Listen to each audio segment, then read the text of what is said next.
Good morning. आजच्या आपला जो लॉजिस्टिक हा सब्जेक्ट आहे त्या लॉजिस्टिकच्या सब्जेक्ट मध्ये आपण फर्स्ट युनिट स्टार्ट केलाय आणि फर्स्ट युनिटचा आपण फोर्थ चॅप्टर जो आहे डिमांड फोरकास्टिंग तिथपर्यंत आलो आहोत. तर डिमांड फोरकास्टिंग म्हणजे काय आपण त्याची इंट्रोडक्शन पाहिली होती. तर इथे फोरकास्टिंग रिलेटेड आपल्याला कुठले कुठले टॉपिक स्टडी करायचे आहेत ते तुम्हाला दाखवते अगोदर. आपण मिनिंग ऑफ डिमांड फोरकास्टिंग हा पार्ट फक्त स्टार्ट केला होता. ऑब्जेक्टिव्ह बघायचे, अप्रोचेस पाहिजे, फोरकास्टिंगचे मेथड्स आहेत, न्यूमरिकल्स ऑन मूव्हिंग ऍव्हरेज. आता यामध्ये तुम्हाला जे काही न्यूमरिकल्स ऑन मूव्हिंग ऍव्हरेज आहे त्यावर आपल्याला प्रॉब्लेम सोडून दिलेले आहेत ते आज आपण एक्सप्लेन करणार आहे. त्यामध्ये काही अडचण येण्यासारखं नाहीये. शक्यतो तर त्याच्यावर फार वेळेस क्वेश्चन येत नाही, पण जेव्हा जेव्हा विचारलेले आहेत त्या इयरचे आपण काय केले पर्टिक्युलर ते प्रॉब्लेम सोडवलेले मी तुम्हाला एक्सप्लेन करून सांगणार आहे. ओके ना. तर आपण इथून पुन्हा एकदा स्टार्ट करूया. Meaning of demand forecasting. हे बघा आपलं जे लॉजिस्टिक आहे कॉमनचा सब्जेक्ट आहे आणि कोणी त्याला निग्लेक्ट करू नका, कारण या विषयामध्ये सुद्धा बऱ्याचदा केटी राहण्याचे चान्सेस असतात. कारण की आपल्याकडे तसं एक वेळेस झालेलं आहे. म्हणजे त्यामुळे फायनान्सचे स्टुडंट असतील, मार्केटिंगचे असतील तर त्यांनी कॉमनच्या सब्जेक्टकडे सगळ्यांनीच लक्ष द्यायचं आहे. असं काही नाही की फक्त मार्केटिंगचेच मुलं बऱ्यापैकी अटेंड करतायत. फायनान्स वाल्यांनी सुद्धा अटेंड करा, कारण कॉमनचा जरी सब्जेक्ट राहिला तरी एक इयर तुमचं वेस्ट जाऊ शकतं. आलं लक्षात. त्यामुळे तो जरी इझी सब्जेक्ट असेल पण लेक्चर केले तर तुम्हाला तुमच्या ओन वर्ड्स मध्ये एक्सप्लेन करता येईल. Okay, so let us see first meaning of demand forecasting. What is mean by demand forecasting? Forecasting म्हणजे काय की इन ऍडव्हान्स तुम्ही प्रिडिक्शन करणं फ्युचर साठी कशा पद्धतीने तुम्ही डिमांड फोरकास्टिंग करणार आहात. So demand forecasting is a projection and prediction made on the basis of relevant logical assumptions of the volume likely to be produced, transported and sold. आता तुम्हाला इथे लॉजिकल अजम्पशन्स असं सांगितलं की तुम्हाला इथे लॉजिक्स तुमचे डेव्हलप झालेले असले पाहिजे. बऱ्याचदा आपण एखादी सिच्युएशन एक्सप्लेन करतो क्लासमध्ये सुद्धा आणि ती सिच्युएशन कशी क्रिएट झाली किंवा आता सध्याची कंडिशन काय आहे तर त्यानुसार आपण फ्युचर मध्ये काय असू शकतं. एखादा मॅटर आहे आपण त्याच्यावर चर्चा करतोय, मार्केट रिलेटेड मॅटर डिस्कस केलंय की मार्केटमध्ये सध्या काय कंडिशन आहे. आता जर तुम्ही बघितलं मार्केटची कंडिशन ह्या कोविड-19 मध्ये तर तुमच्या लक्षात येईल की येणारे 2 वर्ष तरी म्हणजे पुन्हा मार्केटला ग्रीप घ्यायला आणखी 1-2 वर्ष तरी जातील की कंटिन्युटी त्यामध्ये यायला. त्यामुळे मग आपल्याला जर प्रोडक्शन रिलेटेड काही फोरकास्टिंग करायचं असेल, मॅन्युफॅक्चरिंग प्रोसेस रिलेटेड असेल, सेलिंग रिलेटेड असेल तर डिमांड कशी असेल ह्यासाठी जे प्रिडिक्शन केलं जाईल ते कशाशी रिलेटेड रिलिव्हंट कशाशी असेल की तुमचे लॉजिकल अजम्पशन्स काय सांगतात. And volume likely to be produce, transported and sold. म्हणजे आता ट्रान्सपोर्टेशन हा पार्ट कसा झाला किंवा सेलिंग हा पार्ट कसा आहे म्हणजे त्यानुसार आपण काय करू शकतो की आपले लॉजिक्स यूज करून ते प्रिडिक्शन करू शकतो. लक्षात आलं. सो ऑब्जेक्टिव्ह ऑफ डिमांड फोरकास्टिंग. आता हे करण्याची काय गरज आहे किंवा त्याचे ऑब्जेक्ट काय आहे. म्हणजे मेन जे काही आपण डिमांड फोरकास्टिंग करतो, तुम्ही म्हणाल मॅडम आत्ताच खूप झालंय आम्हाला मग आम्ही फ्युचरचा कशाला विचार करू. पण मार्केटमध्ये जेव्हा तुम्ही as a businessman as a marketer म्हणून काम करताय तर तुम्हाला त्या फील्डमध्ये कंटिन्युअस जर राहायचं असेल तर तुम्हाला ह्या सगळ्या प्रोव्हिजन्स कराव्या लागतात. हे सगळ्यात मेन असतं. सपोज तुम्हाला आता जर मार्केट रिलेटेड अनालिसिस करायचं आहे, मार्केट रिलेटेड रिसर्च करायचा आहे तर याच्यासाठी येणाऱ्या भविष्यात मला काय काय लागेल. जसं तुम्ही विचार करता की नाही आज माझ्याकडे सगळ्या गोष्टी आहेत तरी सुद्धा इन फ्युचर ती डिमांड काय होणार आहे तुमची वाढत जाणार आहे, तुमच्या गरजा वाढत जाणार आहेत. तसं इथे मार्केटचं सुद्धा आहे. सो त्याचं फर्स्ट ऑब्जेक्ट दिलेलं आहे सेल्स प्लॅनिंग. ऑब्जेक्टिव्ह मध्ये काय की demand forecasting will help to create an estimation of future sales. Future मध्ये कसा सेल तुमचा होणार आहे, तुमच्याकडे जे काही प्रोडक्ट्स आहेत, सर्व्हिसेस आहेत ते कशा पद्धतीने सेल होऊ शकतात. त्यासाठी तुम्हाला काही स्ट्रॅटेजी चेंज कराव्या लागतील की आणखी काय बदल तुमच्या डेव्हिएशन्स ज्याला आपण म्हणतो तुमच्या जे काही मार्केटिंग प्लॅन्स आहेत त्यामध्ये किंवा सेलिंगचे प्लॅन्स आहेत त्यामध्ये काय बदल करणं आवश्यक आहे as per market demand. We have to decide that first. Thus, on the basis of this estimation, all other sales related activities can be carried out effectively and efficiently. जब तक हमें पता नहीं चलता है कि मार्केट में एग्जिस्टिंग मार्केट क्या कहता है, एग्जिस्टिंग मार्केट की सिचुएशन क्या है, और आगे जाके अगर हमें सेल करना है तो इस मार्केट के लिए हमें कौन सी प्रोविजन करनी पड़ेगी. सेलिंग प्लान जो बना रहे हम लोग, तो उसमें इफिशिएंसी और इफेक्टिवनेस लाने की जरूरत है. तो हम लोग उस रिलेटेड एक्टिविटीज को क्या करेंगे, इफेक्टिवली कंप्लीट करने की प्रोसेस करेंगे और उसमें सक्सेस ले सकते हैं. All promotional efforts will be based on sales forecast guide.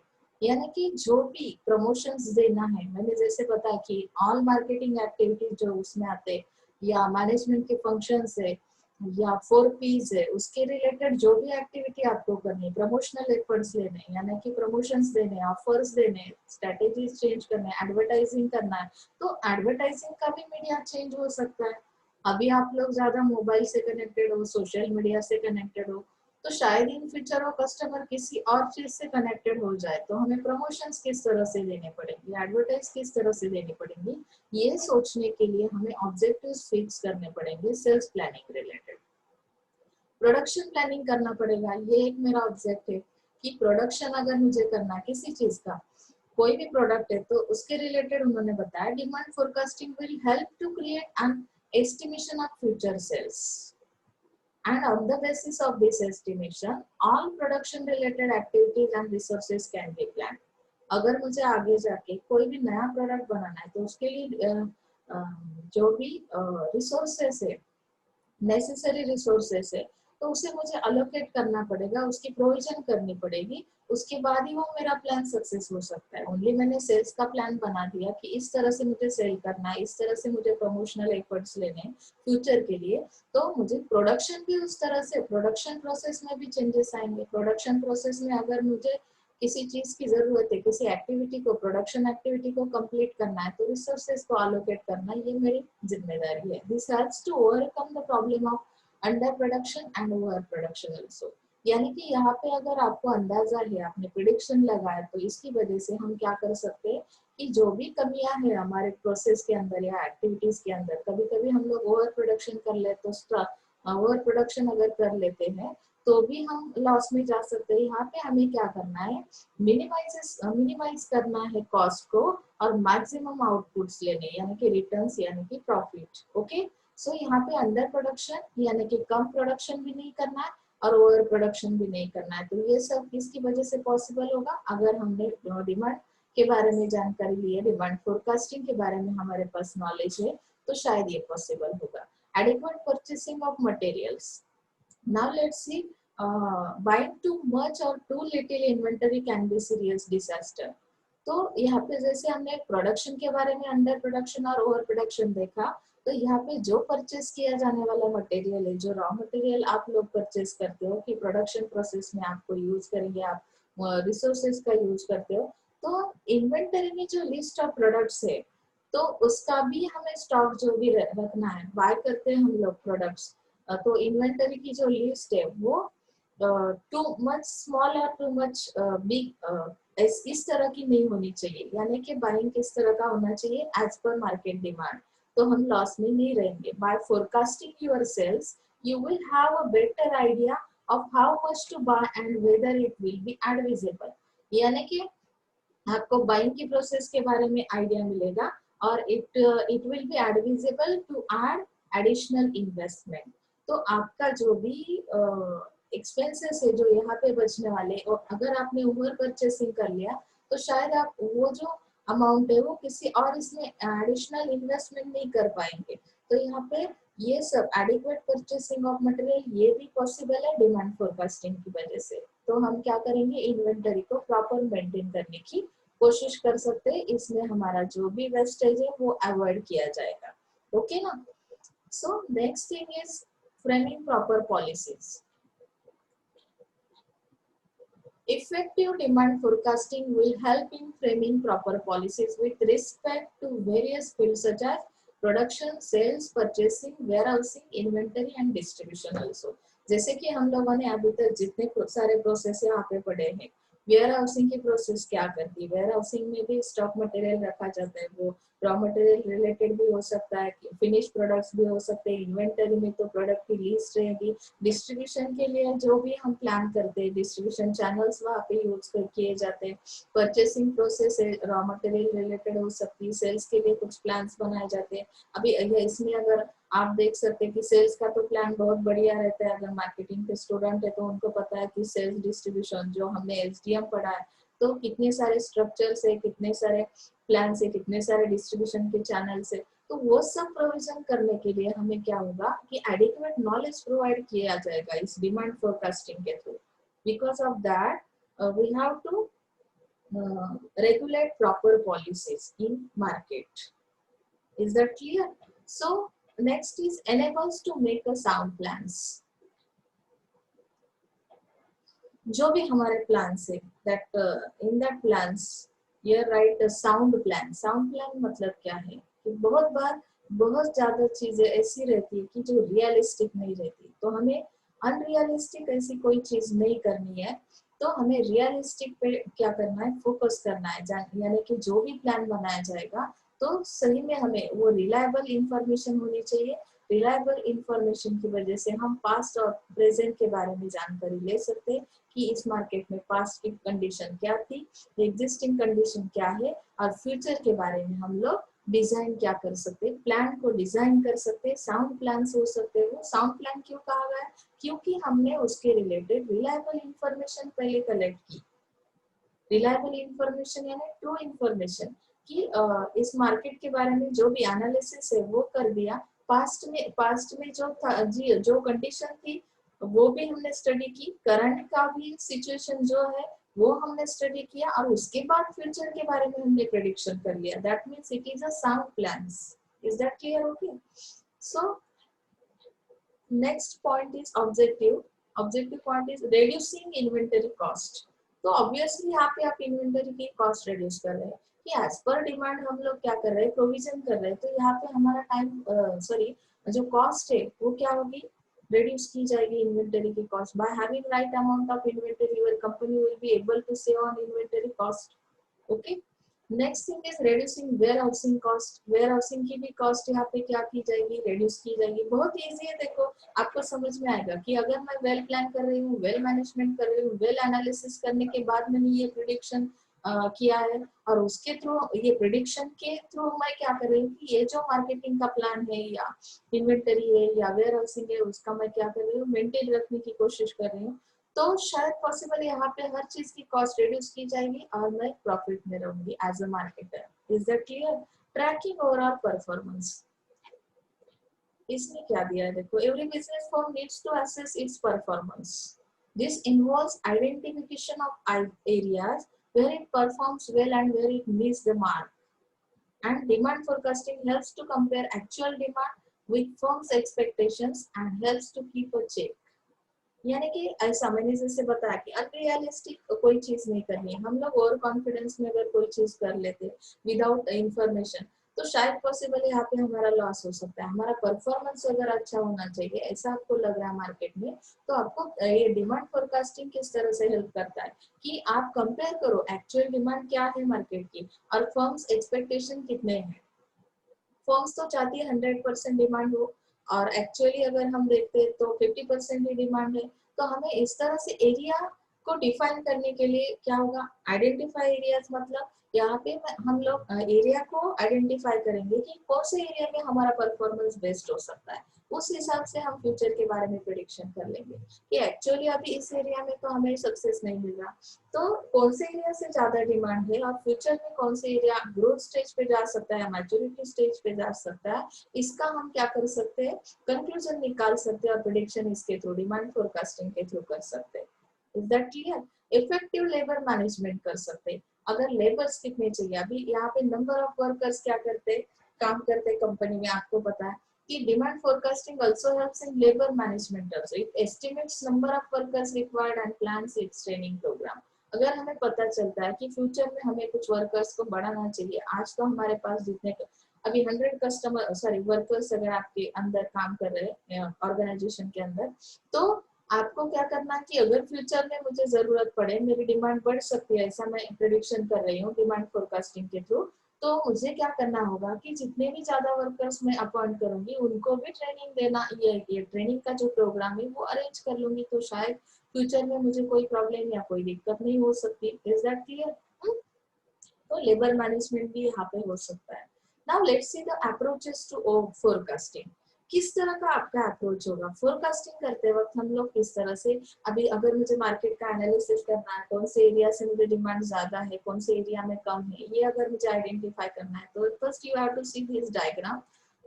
Total demand 10,000, 10,000 unit से ये, तो ये जो दिया है उन्होंने डिस्ट्रीब्यूशन, ये डिमांड है, demand countries one, sorry distribution centre है ये डीसी का। Okay, distribution centre one Mumbai, यहाँ पे मुंबई दिया है, एक सिटी दी है जिसकी डिमांड कितनी है 4,000 यूनिट्स की है। यहाँ पे डिस्ट्रीब्यूशन सेंटर सेकेंड है दिल्ली, जिसकी डिमांड है 3,000 यूनिट्स। और यहाँ पे डिस्ट्रीब्यूशन सेंटर 3 कोलकाता है 2,000 यूनिट्स, और डिस्ट्रीब्यूशन सेंटर 4 है चेन्नई, जिसकी डिमांड होगी 1,000 यूनिट्स। ओके, तो यहाँ पे 4 सिटीज आपको दिए हैं और टोटल डिमांड यहाँ पे दी है। तो यहाँ पे एक्चुअली ये जो टॉप डाउन अप्रोच है, इसमें क्या किया जाता है? Let's see first, the top down approach develops national level forecast and then spread the volume across location on the basis of historical sales pattern. यानी कि आपने क्या कर दिया कि नेशनल लेवल फोरकास्ट को आपने डेवलप कर दिया। यहाँ पे it can spread the volume across locations, यानी कि historical sales pattern क्या है आपका? For example, suppose the aggregate monthly forecast for the entire country, यानी कि जो 4 countries distribution centers आपको दिए हैं, तो उन्होंने aggregate किया उनका, और एग्रीगेट करने के बाद हमें कितने यूनिट्स मिल रहे हैं 10,000। यहाँ पे टोटल डिमांड आप लोग डायग्राम में देख रहे हैं। तो assume that the firm uses 4 distribution centres, उन्होंने एज्यूम किया, इमेजिन किया कि अगर ये 4 सेंटर्स है डिस्ट्रीब्यूशन के, to serve the demand with historical split of 40 30 20 10%। तो इस तरह के परसेंटेज, अगर हिस्टोरिकल रिकॉर्ड अगर आपके पास है, डेटा है आपके पास कस्टमर का कि कितनी डिमांड है, तो इस तरह से उनकी डिमांड आपने क्या कर दी, डिवाइड कर दी। In this case forecast for individual distribution center are projected to be, यानी कि 4,000 3,000 ये जो दिया है यूनिट्स क्या कर दिए उनके लिए डिस्ट्रीब्यूट किए एज पर हिस्टोरिकल पैटर्न, यानी कि आपका जो पास्ट रिकॉर्ड है उसके हिसाब से आपने ये जो टोटल डिमांड है तो उस तरह से डिस्ट्रीब्यूट कर दी ये यूनिट्स, यानी कि इस तरह के प्रोडक्ट्स, या 100 unit, sorry 1,000 units, 2,000 units, 3,000 and 4,000 units. तो ये आपका क्या अप्रोच है कि टॉप डाउन अप्रोच। बहुत इजी आहे, आसान आहे समजणे के लिए। फर्स्ट तुम्ही काय केलं की पहिल्यांदा तुम्ही रेकॉर्ड तयार केलं, पास्ट हिस्ट्री चेक केली, त्यानुसार जे काही पर्सेंटेज तुमच्याकडे आलेला आहे तर तुम्ही डिस्ट्रीब्यूशन सेंटरला काय केलं की ते त्या पद्धतीने डिस्ट्रीब्यूट करून दिले युनिट्स। आलं लक्षात?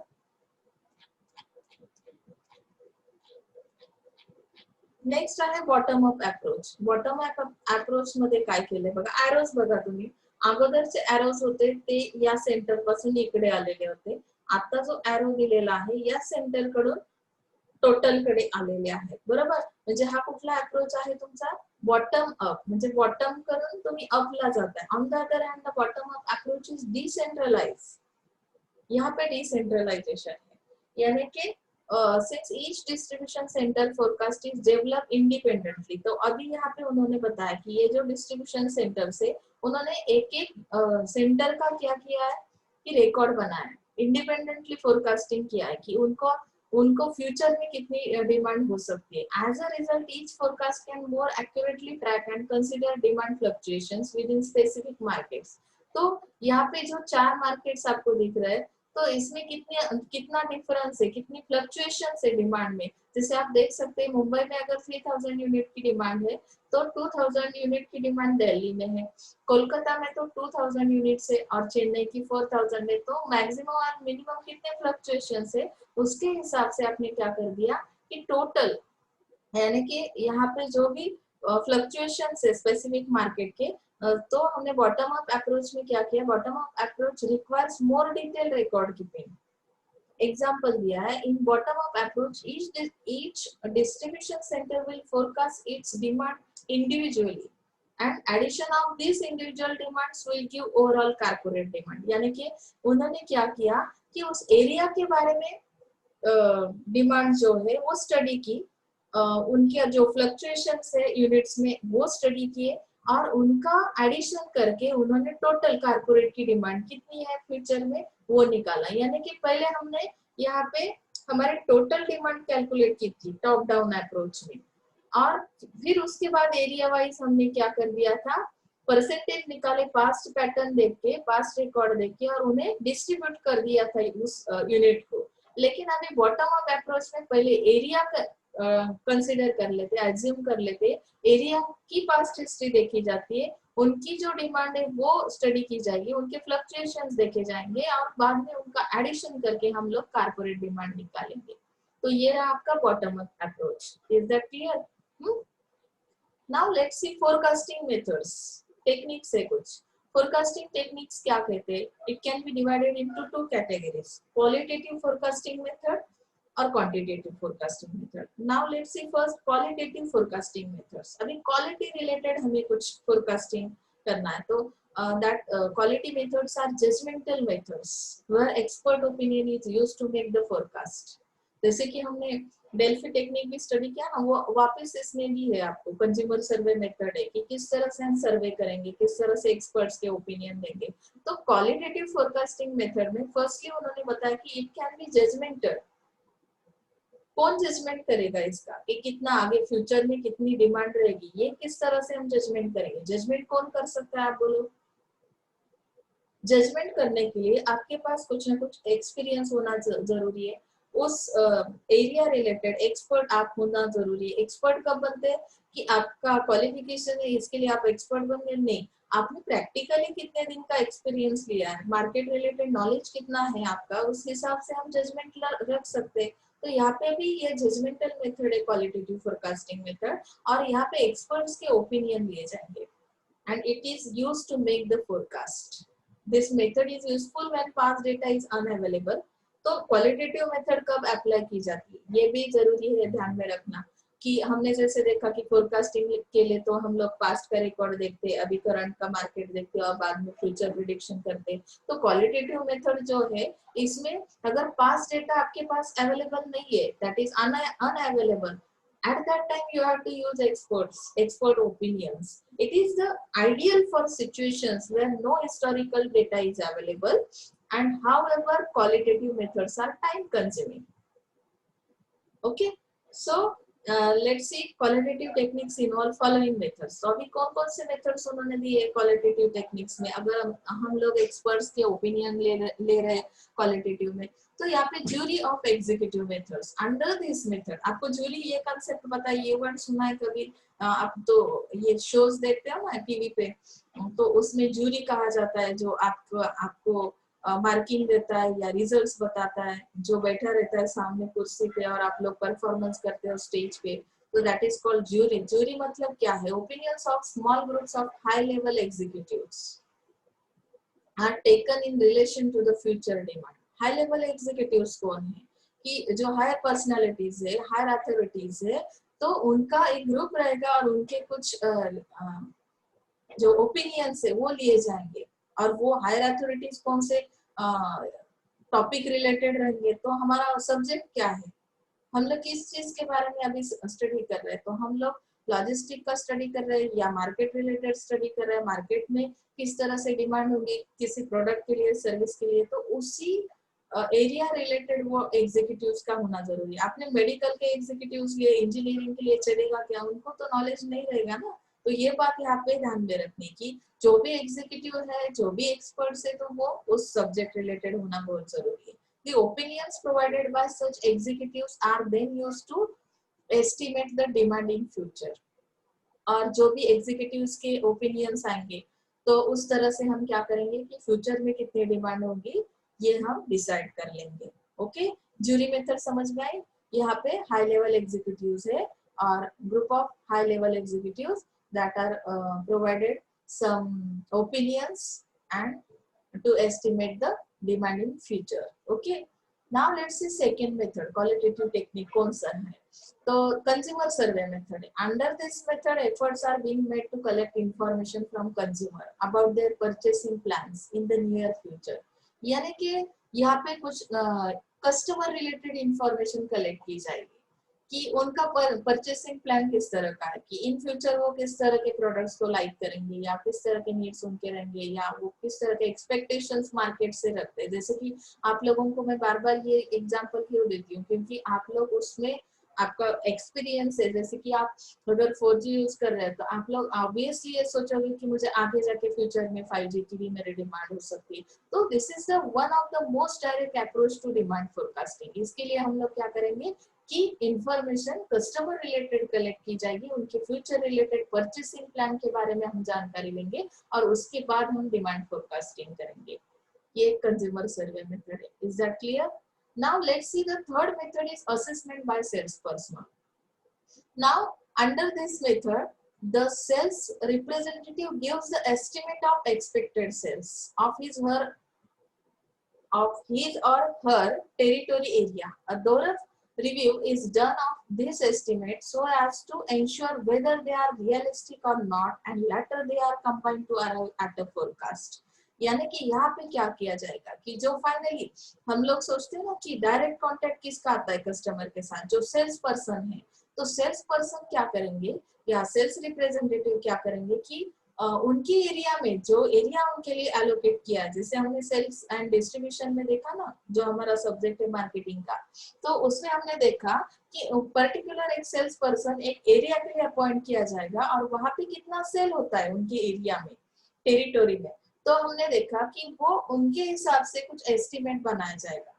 एस्टिमेट बनाते ना आप लोग भी बहुत बार कि अगर मेरा इतना सेल होता है तो मैं क्या कर सकती हूँ कि फ्यूचर के बारे में कुछ मेरे ओपिनियंस दे सकती हूँ। जो उनका एस्टिमेट है उनको क्या किया जाएगा कि एक बार हम लोग चेक करेंगे, इंश्योर मतलब क्या कि चेक किया जाएगा कि ये जो उनका एस्टिमेट है वो रियलिस्टिक है या नहीं है। जब हमें ऐसा लगेगा कि अगर ये रियलिस्टिक है तो हम लोग क्या करेंगे, इसे फोरकास्ट में कन्वर्ट कर देंगे। यानी कि इस तरह से हम लोग क्या करेंगे, फोरकास्टिंग करेंगे। यहाँ पे सेल्स पर्सन का भी जो ओपिनियन है या एस्टिमेट है उसे भी ध्यान में लिया जाएगा। नेक्स्ट क्वालिटेटिव मेथड है आपकी टेक्निक है नेव अप्रोच। नेव अप्रोच क्या करता है, to demand forecasting is based on assumption that demand in the next period is similar to the demand in most recent period without major changes in demand patterns. हम क्या करते हैं कि अभी जिस तरह से आप लाइक कर रहे हो तो आने वाले रिसेंट पीरियड में भी कुछ ज्यादा चेंज होने वाला नहीं है, मेजर चेंजेस कुछ आने वाले नहीं है, तो हम उसी तरह से उस डिमांड पैटर्न को कांस्टेंट रखेंगे, कंटिन्यूअसली उसी तरह से प्लान बनाते जाएंगे। That is new approach. यानी कि यहाँ पे बहुत ज्यादा चेंज नहीं किया जाएगा। ओके, सो डेल्फी मेथड। डेल्फी मेथड तो हमने पढ़ी है।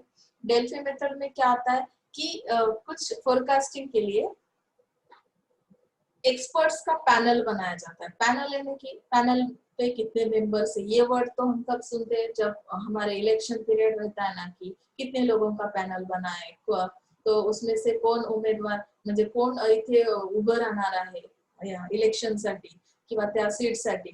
तर इथे तशा पद्धतीने काय केलं जातं की तुमच्या फील्ड मधले जे एक्सपर्ट्स आहेत त्यांचा एक पॅनल म्हणजे एक ग्रुप तयार केला जाईल, that is called group consensus, and each expert is asked to answer questionnaires in 2 or more rounds. यानी कि यहाँ पे राउंड सेक्शन लिया जाएगा, जैसे आप टीवी शोज में देखते हो ना कि केबीसी वगैरह होता है, तो यहाँ पे कौन बनेगा करोड़पति के राउंड्स देखते हैं ना, सो मैंने वो एग्जांपल दिया कि यहाँ पे 2 राउंड लिए जाएंगे, 2 और 2 से ज्यादा भी हो सकते हैं। तो यहाँ पे क्वेश्चनरी दी जाएगी उनके लिए, तो एक्सपर्ट्स के आंसर क्या आते हैं उस क्वेश्चन पे, वो क्वेश्चनरी किस रिलेटेड होगी। अभी यहाँ पे पूछेंगे क्या कि महात्मा गांधी जी का जन्म कब हुआ था, नहीं ना, इस तरह के सवाल तो नहीं पूछ सकते। तो सवाल किस तरह के होंगे, फिर सवाल तो इस तरह के मार्केट रिलेटेड होंगे। एक्सपर्ट्स क्या करेंगे, उसके आंसर्स देंगे आपको। Okay, so after each round the facilitator provides a small summary of each expert forecast. Summary बनाई जाएगी। तो जो भी फैसिलिटेटर यानी कि जिसने ये प्रोग्राम अरेंज किया, जिसके थ्रू ये ऑर्गेनाइज किया, तो वो लोग क्या करेंगे कि इनके आंसर्स की एक समरी बनाई जाएगी और उसके बाद हम लोग क्या करेंगे कि हर एक इसका आंसर का यानी कि previous round as well as the reasons they provided for their judgement, यानी कि each expert is asked to revise and to reconsider their earlier answers, and it is believed that during this process the range of answer will decrease and group will arrive at a consensus। यानी कि सब लोगों का जो भी summary में आता है आंसर्स आते तो उनके रिलेटेड उनके आंसर्स को हम लोग बार बार उन्हें क्या करेंगे कि उन जो आंसर्स है उनको कंसिडर करने के बाद हमें क्या होगा कि एक सोच हमारी बनेगी, एक फाइनल स्टेटमेंट बनेगा कि इन सब लोगों के जो आंसर्स है कहीं पे तो एक चीज से मिलते जुलते, तो वो क्या होगा हमारा फोरकास्टिंग होगा कि सेम सिमिलर अगर ओपिनियन किसी एक क्वेश्चन पे आ रहा है तो हम लोग क्या करते हैं वो कंसीडर कर लेते हैं कि that is the forecasting।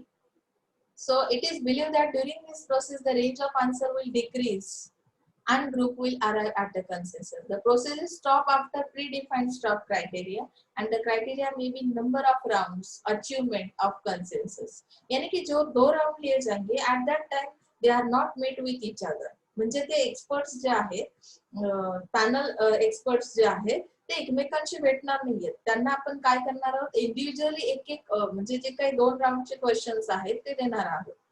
Is that clear? ही झाली तुमची qualitative methods demand forecasting related techniques आहेत हे की हे यूज केल्यानंतर तुम्ही फ्युचर मध्ये कशा पद्धतीने डिमांड असू शकते तुमच्या प्रोडक्टला किंवा सर्व्हिसला हे काय करू शकता डिफाइन करू शकता। Next thing is that quantitative methods. अभी क्वांटिटी रिलेटेड भी हमें कुछ प्रिडिक्शन करना है तो हम लोग किस तरह से कर सकते हैं, तो यहाँ पे उन्होंने बताया quantitative methods are based on analysis of historical data. अभी हिस्टोरिकल डेटा यहाँ पे भी जरूरी, it is objective in nature and quantitative techniques include the following methods. यहाँ पे भी कुछ मेथड्स दिए क्वांटिटेटिव फोरकास्टिंग करने के लिए। टाइम सीरीज मेथड दी है, it is based on basic assumption that the future will be similar to the past। sometimes it will be possible, कसं असेल सांगा मग, future will be similar to the past madam हे कसं शक्य आहे तुम्ही म्हणाल क्वेश्चन मार्क। इन जनरल तुम्हाला एक स्टेटमेंट सांगते की बऱ्याचदा आपण असं म्हणतो इंडिव्हिज्युअल सांगते की जेव्हा आपण ओल्ड वन एजला जातो तेव्हा आपण पुन्हा लहान मुलांसारखे बिहेव करायला सुरुवात करतो, आपलं जे फ्युचर आहे ते पुन्हा पास्ट कडे जातं, पुन्हा आपण स्टार्टिंग स्टेजला जातो। म्हणजे काय होतं नक्की, this implies that existing demand pattern will continue in the future. J past मध्ये ज्या पद्धतीने डिमांड पॅटर्न होता तोच काय एक्झिस्टिंग आत्ताची जी डिमांड आहे ती कशी असेल फ्युचर मध्ये सेम असेल। This assumption is often reasonably correct in short term साठी हे पॉसिबल आहे, लॉंग टर्मचं नाही सांगू शकत।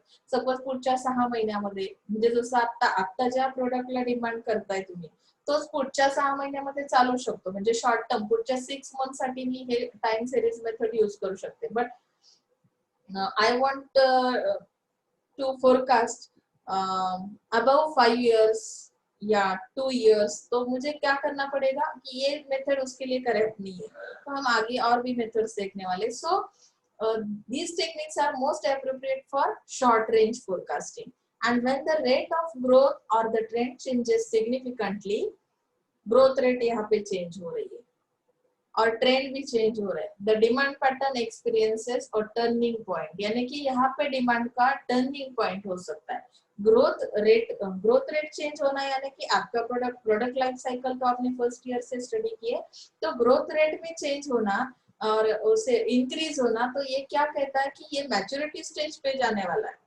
सो यहाँ पे some trend will be change, so the demand pattern experiences turning point and since time series techniques use historical demand pattern, यानी कि यहाँ पे प्रोडक्ट लाइफ साइकिल को स्टडी किया जाएगा कि जैसे इंट्रोडक्शन स्टेज पे जिस तरह से आपका सेल हो रहा है उसी तरह से डिक्लाइन स्टेज में क्या होगा कि बहुत कम हो जाएगा सेल। इंट्रोडक्शन में हम ओनली अवेयरनेस के लिए मार्केटिंग करते हैं, यहाँ पे प्रॉफिट के बारे में नहीं सोचते, हमें क्या करना है इस मार्केट में अवेयर करना है कस्टमर को और इस तरह से सेलिंग स्टार्ट करना है। वैसे ही क्या होता है कि लास्ट स्टेज में जाने के बाद हम लोग वो प्रोडक्ट मार्केट से चला जाता है, कोई और अनाउंसमेंट कर लेते हैं और कोई नया प्रोडक्ट मार्केट में एंट्री करता है। तो यहाँ पे हिस्टोरिकल डिमांड पैटर्न इस तरह से यूज किया जाएगा। अगर ग्रोथ रेट हो रही है और वो प्रोडक्ट क्या हो रहा है कि आगे जा रहा है, मतलब ग्रोथ रेट अगर इंक्रीज हो रही है तो वो मैच्योरिटी स्टेज पे जाएगा, तो ये टर्निंग पॉइंट होगा demand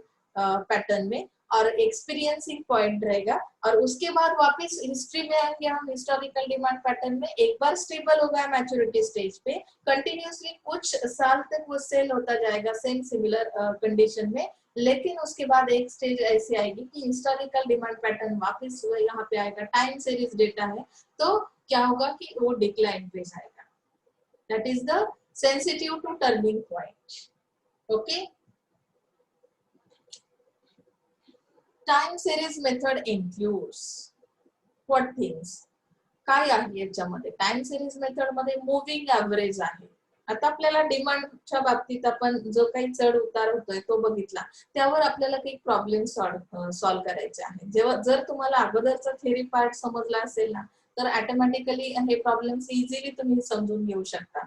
moving average forecasting uses an average of the most recent period sales, यानी कि आने वाले कुछ पीरियड के लिए जो भी हम क्या करते हैं, फोरकास्टिंग करते हैं, उससे हमें क्या पता चलता है। मूविंग एवरेज फोरकास्टिंग यूजेस, यानी कि मूव हो रहा है प्रोडक्ट, ग्रोथ रेट हो रही है, तो हम क्या करते हैं, आने वाले कुछ पीरियड्स के लिए सेल्स का फोरकास्टिंग कर लेते हैं। तो एवरेज में contain any number of previous time में पीरियड्स, यानी कि कौन से भी नंबर, एवरेज के लिए हम कौन से भी नंबर क्या कर सकते हैं, एनी प्रीवियस टाइम पीरियड्स, यानी कि कौन सा भी पीरियड, मंथली ले सकते हैं, जानेवारी फेब्रुवारी मार्च एप्रिल में, अशा पद्धतीने 3 4 5 period average are commonly used, and the moving averages are easy to calculate, but there are some limitations and they do not respond to sudden market changes। यानी कि यहाँ पे मूविंग एवरेज निकालना तो बहुत इजी है, कितने पीरियड के लिए निकालना है, 3 मंथ्स का निकालना है, 4 मंथ्स का निकालना है, 5 पीरियड का निकालना है, यानी कि यहाँ पे टाइम दिया जाएगा, आपको टाइम पीरियड दिया जाएगा, उस तरह से हम एवरेज निकाल सकते हैं।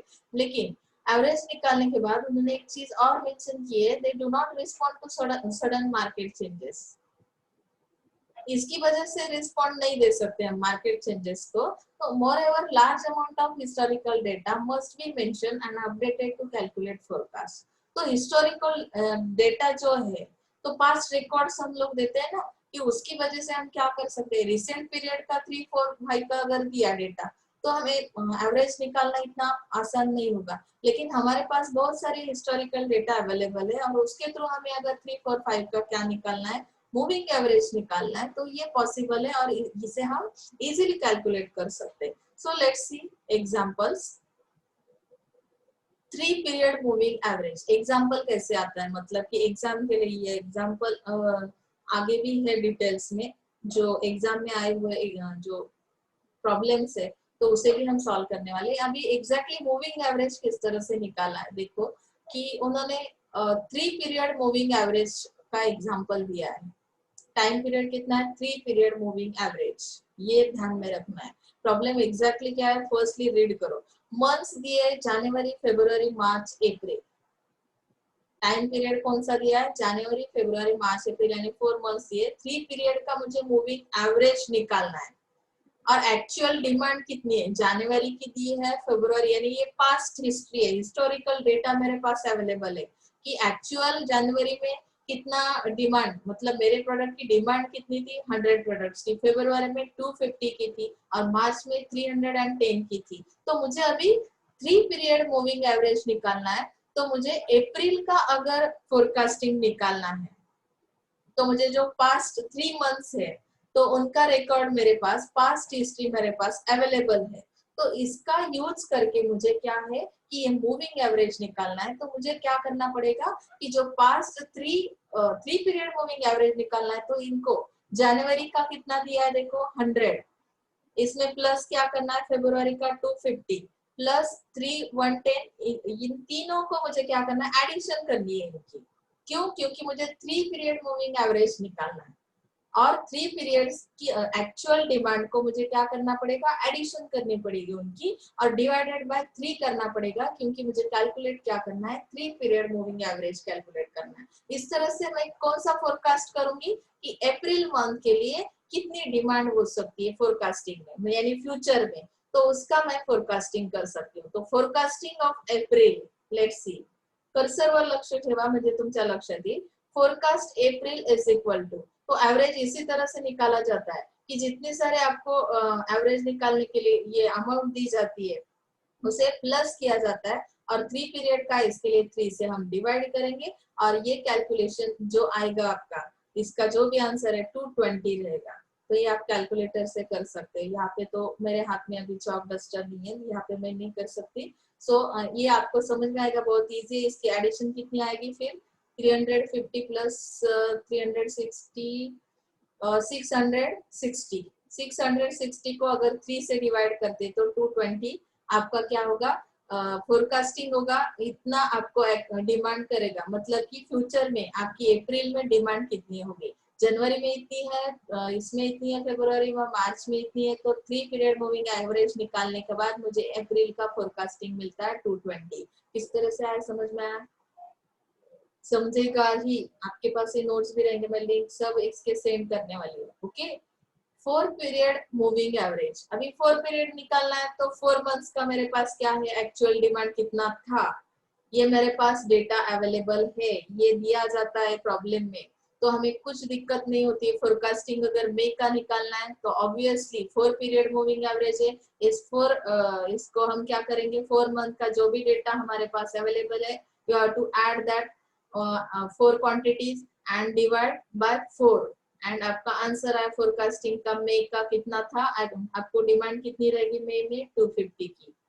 Is that clear? Now let's C exponential smoothing. हम टाइम सीरीज के जो ये है मेथड से वो स्टडी कर रहे हैं। हमने पहली मेथड कौन सी स्टडी की, देखो आप भूल मत जाना, time series method include moving average हमने देखा, अभी प्रॉब्लम्स भी हमने स्टडी की। Now let's C second method is exponential smoothing. Exponential smoothing states that future sales can be estimated on the basis of weighted average of the actual demand. Weighted average कितना है, actual demand का weighted average कितना है for the previous year, यानी कि previous year में weighted average demand कितनी है, एक्चुअल डिमांड, उस हिसाब से हम फोरकास्टिंग करेंगे प्रीवियस ईयर के लिए। Is that clear? So let's C one by one this formula. We have to make some formula, we have to see FT। अभी उन्होंने FT का जो फॉर्मूला दिया है is equal to alpha, dot है यहाँ पे, यानी यहाँ पे मल्टीप्लीकेशन रहता है इस तरह की, अगर डॉट रहता है dt माइनस 1 प्लस, इसका सबका आपको एक्सप्लेनेशन दिया हुआ है कि FT क्या है वो हम देख रहे हैं अभी, plus 1 minus alpha FT minus 1. So let's see what is mean by FT. FT is equal to forecasted sales for time period T. Forecasted sales से time period T दिया हुआ है, that is called FT. FT minus 1 क्या है, forecast for time period T minus 1. अभी forecast यहाँ पे भी है, फोरकास्ट फॉर टाइम पीरियड है, forecast for sales for time period है, तो यहाँ पे टी दिया है, और आपका only forecast for time period दिया है तो टी माइनस 1 आएगा।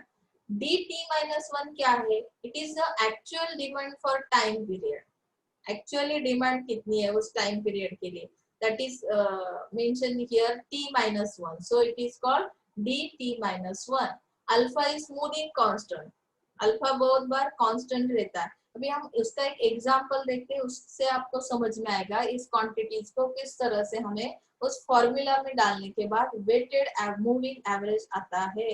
Okay, so forecast for the year दिया हुआ है कि कौन सी ईयर के लिए फोरकास्टिंग, आपका फोरकास्टिंग कौन सी ईयर का है, 2009 अप टू 10, 2019 का ये forecast for the year 6 lakh units and actual sales were 5 lakh units, यानी कि फोरकास्टिंग मैंने इतना किया था कि इतना होना चाहिए सेल, इतने यूनिट का, लेकिन एक्चुअली सेल कितना हुआ, 5 लाख यूनिट्स का हुआ। Now calculate forecast, see calculate forecast for the year 2010-11 using exponential smoothing, alpha is equal to 0.80। तो यहाँ पे आपको अल्फा दिया हुआ है, स्मूथिंग कांस्टेंट जो है वो दिया हुआ है आपको। उन्होंने जो फोरकास्टिंग किया था इस ईयर के लिए उसके यूनिट्स दिए, लेकिन एक्चुअल सेल्स इतने यूनिट में हुआ है। तो मुझे ये फॉर्मूला यूज करके F T is equal to alpha D T minus one plus one minus A F T minus one, ये क्या करना है, फॉर्मूला में ये क्वांटिटीज डालने हैं। कैलकुलेट क्या करना है आपको, forecast for the year 2010-11, next year का मुझे क्या करना है, फोरकास्टिंग करना है। तो see here alpha is constant, what quantity 0.8। Okay, अभी इसको ब्रैकेट में क्यों लिया, क्योंकि इसको मल्टीप्लाई करना है dt माइनस वन के साथ।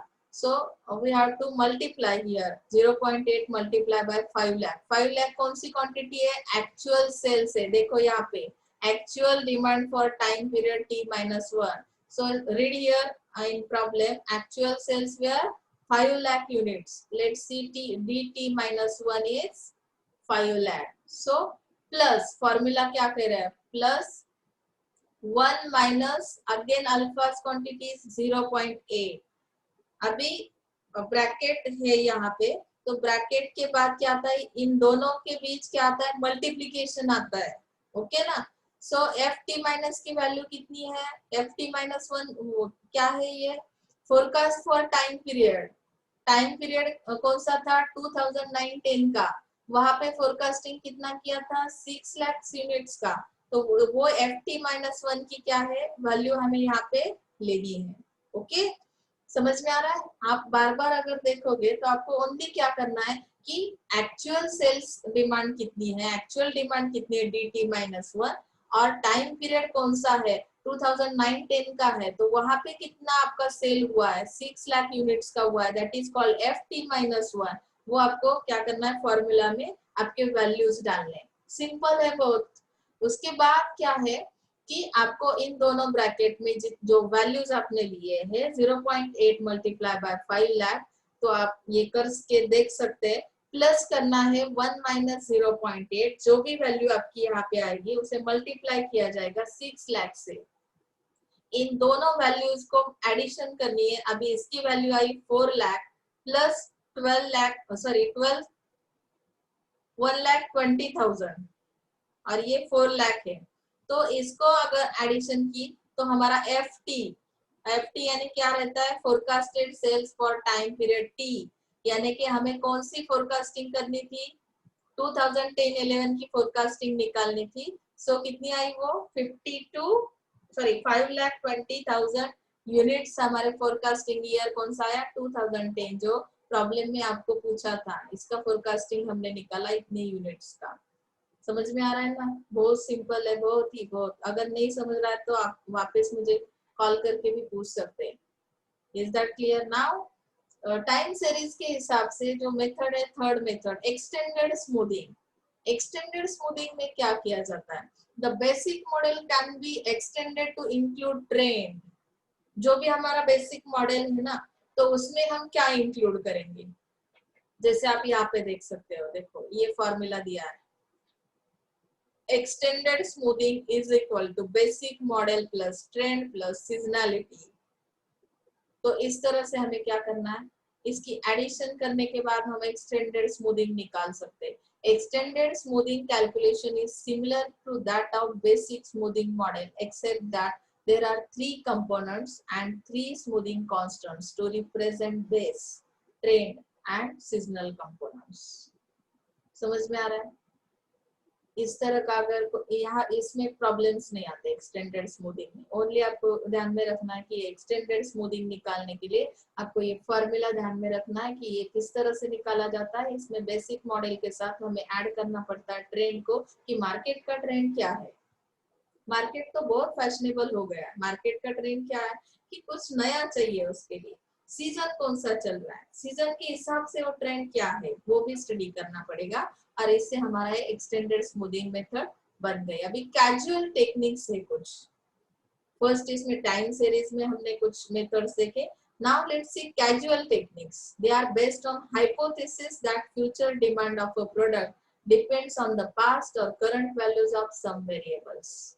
अभी ये हाइपोथेसिस है, आपको हाइपोथेसिस क्या है ये समझ में आएगा नेक्स्ट सेम में। हाइपोथेसिस निकालने पड़ते, जो भी आप प्रोजेक्ट बना रहे हैं, प्रोजेक्ट के अंदर जो हाइपोथेसिस बनाए जाते हैं उसमें भी बहुत सारे बच्चों को डिफिकल्टी आती है।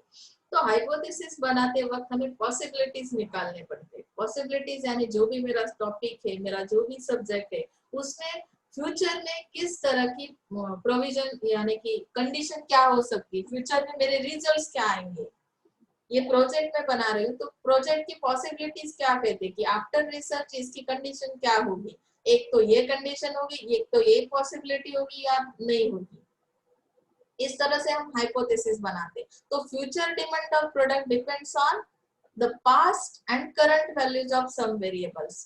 तो हाइपोथेसिस बेस्ड क्यों है, तो कैजुअल टेक्निक में देखो they try to develop correlations between the future demand of some products and past value of some casual variables. So let's see one example. इसके बाद आपको समझ में आएगा कि casual technique क्या कहता है। Coffee sales at a football match usually depend on prevailing temperature.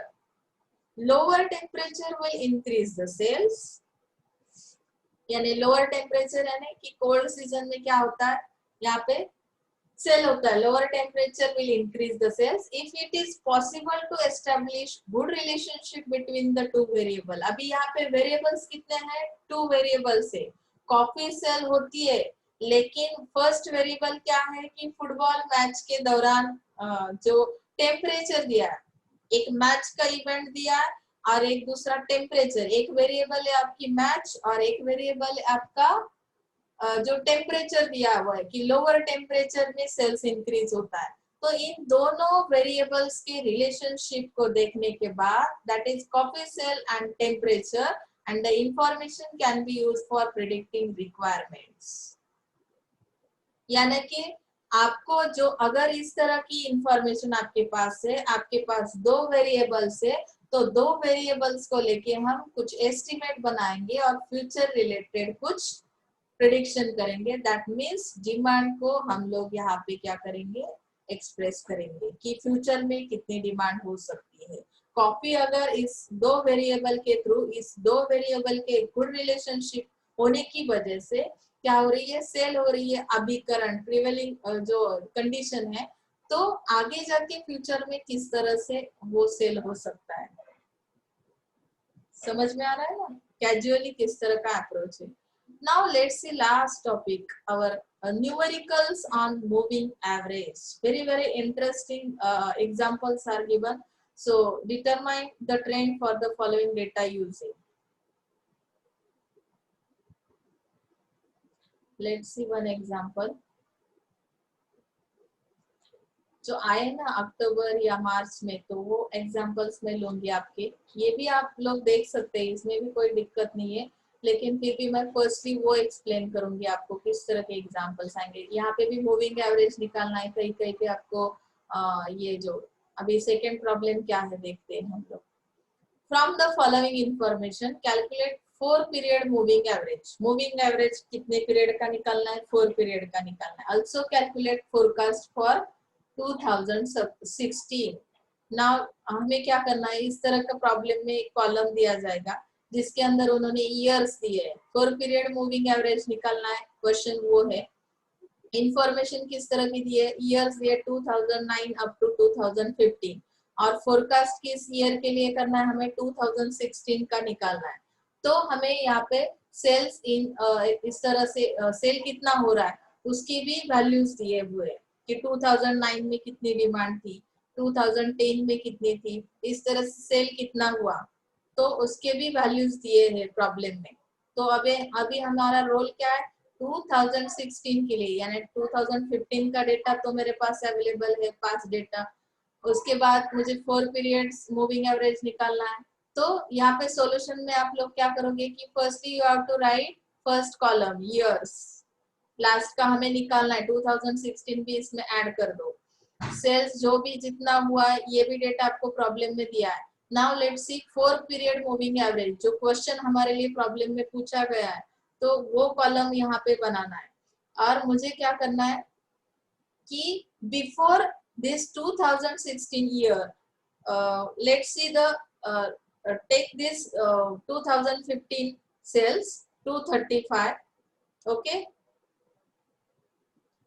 212, 205 और 195, 4 पीरियड्स का लेना है ना मूविंग एवरेज। इनको ऐड कर दो और इनको डिवाइड कर दो 4 से, तो आपको ये क्वांटिटी मिलेगी मूविंग एवरेज निकालते वक्त। समझे ना? और एक एग्जांपल बताती हूँ मैं आपको।